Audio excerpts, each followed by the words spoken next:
All right, let's jump right into today's explainer. If you've ever wondered how the modern map of global travel was actually drawn, well, you're in exactly the right place. Today, we're looking at the massive 70-year evolution of the Pacific Asia Travel Association, or as you probably know them, PATA.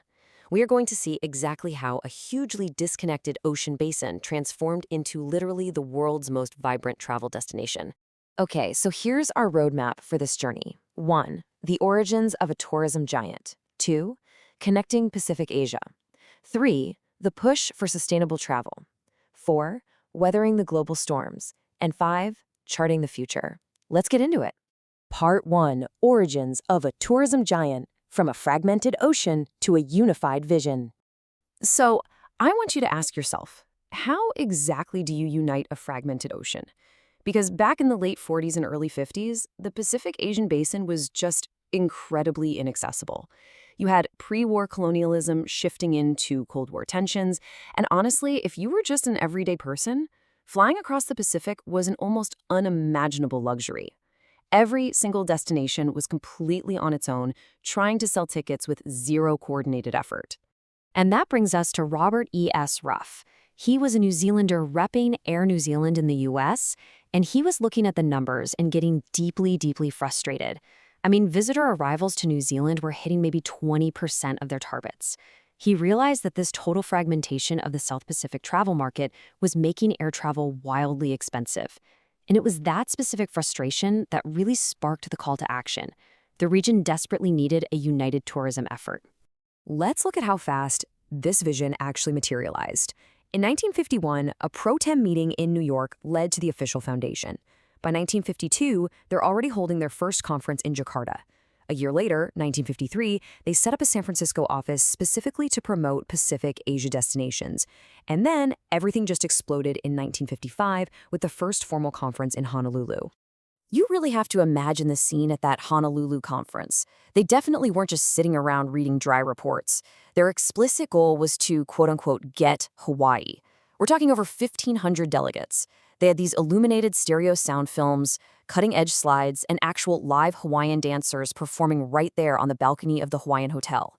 They were literally bringing the magic of the Pacific right to the decision-makers. Part 2.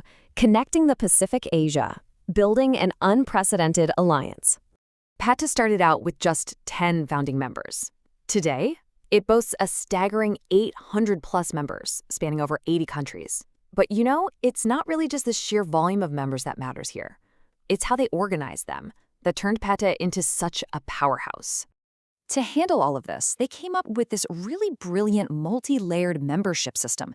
You've got allied members. Those are the boots on the ground, so your airlines, hotels, local tourist offices, then corporate members, which are the international organizations with broader commitments.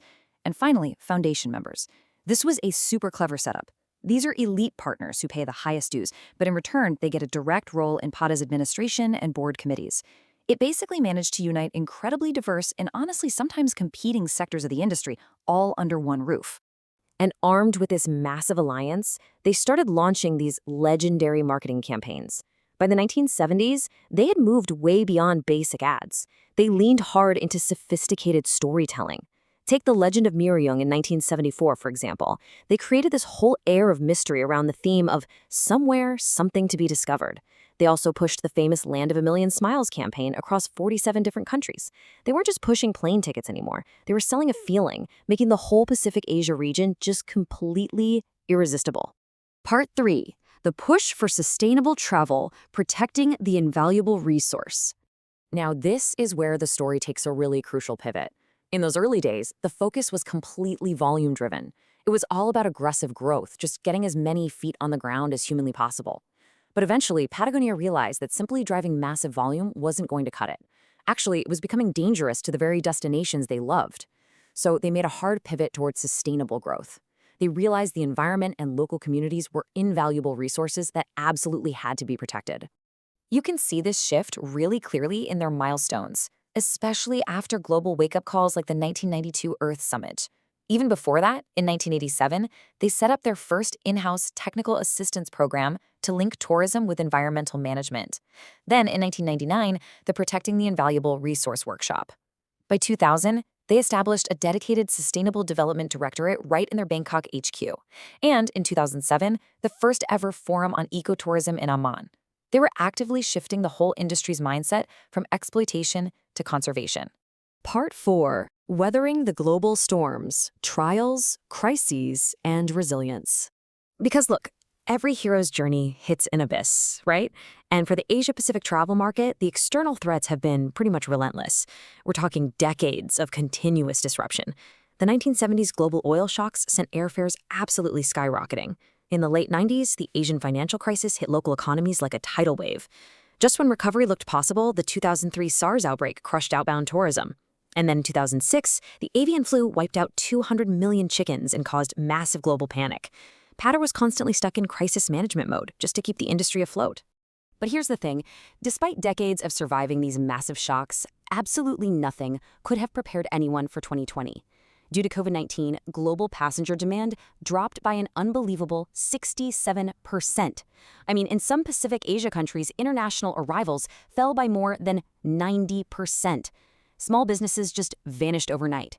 It was, without a doubt, the greatest existential threat in PATA's entire 70-year history. Part 5. Charting the Future.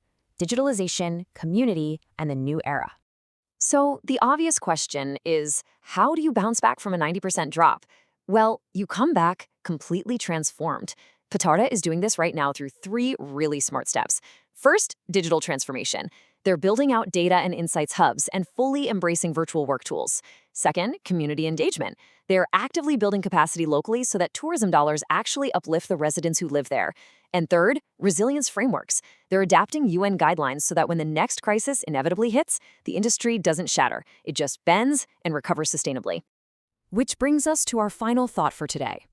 Over 70 years, PATA took this totally fragmented ocean and turned it into a booming global destination. They survived oil shocks, financial crashes, and a literal global pandemic.